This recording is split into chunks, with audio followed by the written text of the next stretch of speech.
home to get back for 7 o'clock doesn't really work all the time.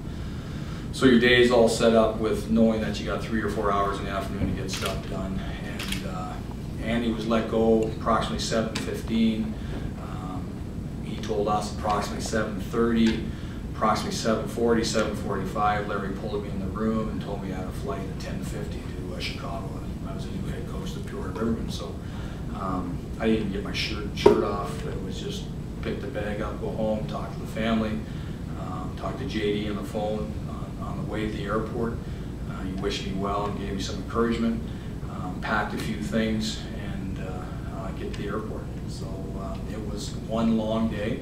Got into Chicago, and on the cab ride from the airport, the hotel, the phone rings. This is my wife. My 2 older daughters don't live with us in St. Louis. They were visiting at the time. They were excited about me making my debut, and they wanted to drive up to the game. So I said, yeah, it's 5 hours, honey.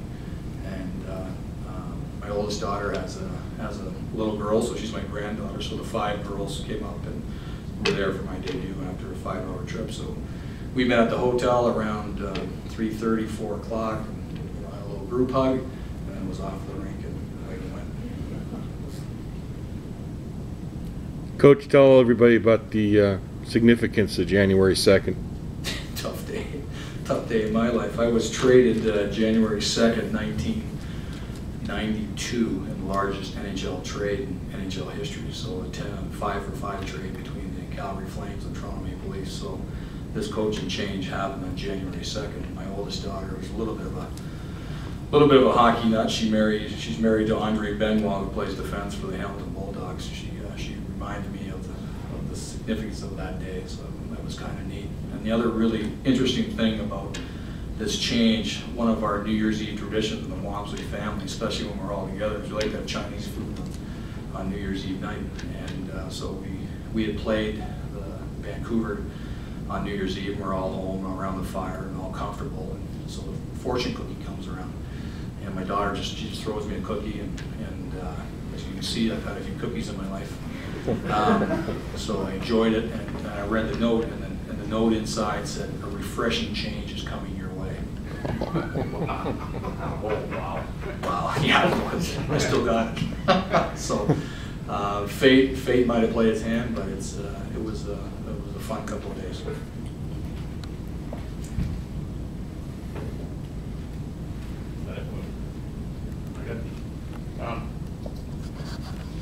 You said that being a head coach is dream yours. Who are your coaching mentors or heroes?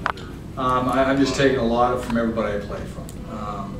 From Brian Hoover when I was banned with Simcoe, from most recently Andy Murray, Jock Demers, Pat Burns. I think I've taken everything from each one of those guys, and if you're looking at a pot of soup, all those ingredients came from them. So I'm going to throw a little bit of Pat Burns, a little bit of Jock Demers, a little bit of Terry Crisp, a little bit of Brian Hoover, and what comes out is going to be Rick Wamsley. So it's I was a backup goalie for most of my career. I really learned how to adapt and be ready. And I think from all my experiences of playing, being assistant coach, being a backup goalie, working scouting, being a pro scout and an amateur scout goes into what you see today, and hopefully it's going to make me a real good head coach. I've read that mental preparedness was one of your strong suits as a player before the game. Who said that? I just know how you teach young players to prepare for a game. And well, yeah. I think it's. I don't always say. There's not a short answer.